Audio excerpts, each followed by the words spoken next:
Сәлем баршаңызға, қалайсыздар? Бүгін сіздермен осындай керемет жұмсақ әрі дәмді, тәтті болып шығатын шоколадный печенье рецептімен бөлісемін. Парақшама тіркеліп, лайк басып кетіңіздер. Рецепті сақтап, достарыңызбен бөлісіңіздер. Міндетті түрде балдарыңызға жасап беріңіздер. Өте күшті болып шығады. Мұнда бастадық. Ыдысымызға бөлме температурасында жұмсап тұрған сары майымызды саламыз. Үстінен қантымызды, бір штук жұмыртқамызды және де ванилин саламыз.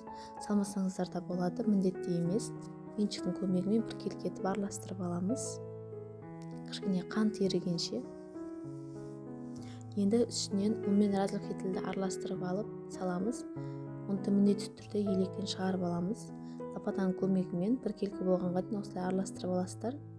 Содан кейін барып қолымызбен жұмсақ қамыр болып біріккенше қамырымызды илеп аламыз. Бізде бұл жерде песочный болып шығу керек. Қамырымыз жұмсақ эластичный болып.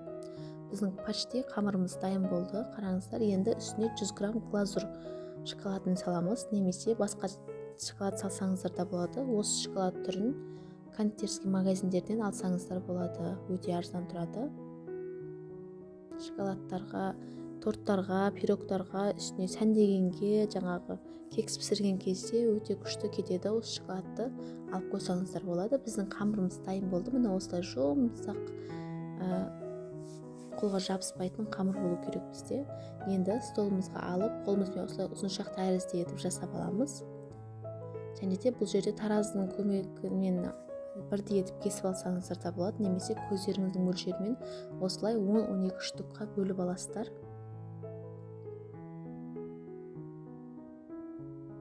Бәрі бірдей болса, бірдей доп-домалақ әдемі теп-тегіс болып шығады. Енді видеода көргендеріңіздей печеньемізді қолымызбен осылай домалақтап, печеньеміздің формасын келтіріп аламыз. Бізде бұл печенье тез дайын болады, жарты сағатта пісіп шығады. Міндетті түрде балдарыңызға жасап беріңіздер. Бір отырғанда жеп тауыстып қоятын болады. Дәмді шаймен, кофелермен күшті кететін печенье рецепті. 180 градуста 20-25 минут пісіріп аламыз. Одан артық пісірмеңіздер. Қатты пісірсеңіздер қатты болып қалады. 20-25 минут жетеді уақыты.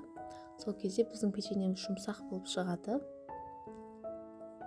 Міне 20-25 минутта 180 градуста пісіріп алдық. Бізде осындай топ-томпақ әдемі, үсті қызарып, жұмсақ печеньеміз пісіп шықты. Міне қараңыздар. Өте керемет, барлық жері осындай әдемі болып пісіп шығады. Біздің осымен печеньеміз дайын болды. Міндетті түрде жасап көріңіздер. Парақшама тіркеліп, лайк басып кетіңіздер. Алдағы уақытта көптеген рецептілермен бөлісетін боламын. Баршаңызға рахмет. Сіздермен бірге болған Сұлқұмар.